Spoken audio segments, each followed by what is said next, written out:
Shalom, selamat pagi saudara-saudari yang terkasih dalam Yesus Kristus. Kita berjumpa lagi di dalam renungan santapan firman Tuhan. Hari ini hari Isnin 13 Februari 2023. Bacaan Injil hari ini diambil dari Injil Markus bab 8 ayat 11 hingga 13. Marilah kita mempersiapkan diri untuk mendengarkan Injil Tuhan.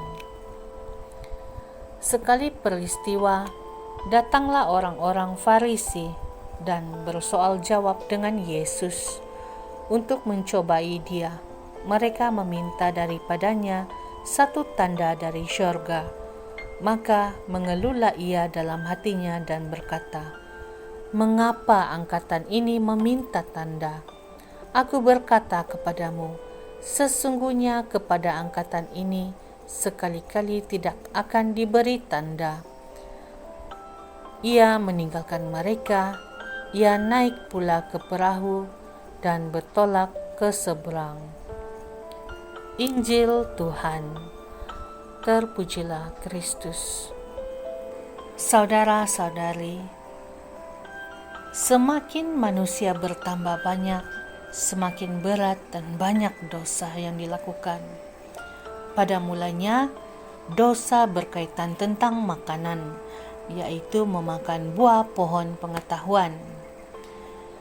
Kali ini pula dosa berkaitan dengan jiwa ataupun nyawa, di mana Kain membunuh Habel. Karena Kain cemburu korban persembahan adiknya berkenan kepada Tuhan, kesombongannya membuat ia lupa erti saudara yang harus dicintainya. Allah di sini menuntut tanggung jawab Kain atas kejahatannya. Allah menghukum dia. Namun, betapa hebatnya Allah kita itu, Ia masih memberi tanda belas kasih pada Kain. Tuhan menaruh tanda pada Kain supaya jangan dibunuh oleh sesiapapun yang berjumpa dengan ia. Firman Tuhan, barang siapa yang membunuh Kain akan dibalas kepadanya 7 kali lipat.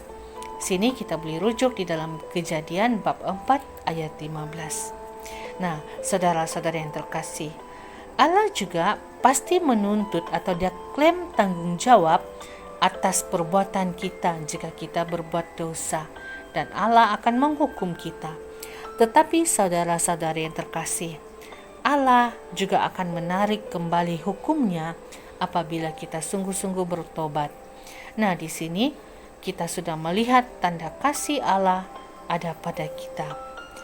Tanda kasih Allah itu nyata dalam diri Yesus Kristus.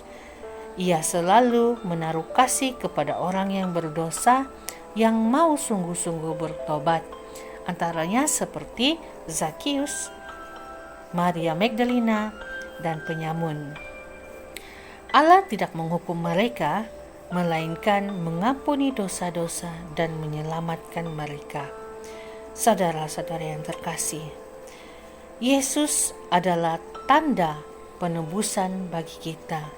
Jadi mari kita jadikan Yesus itu sebagai jalan, kebenaran, dan hidup kita. Tuhan memberkati. Dalam nama Bapa dan Putra dan Roh Kudus. Amin.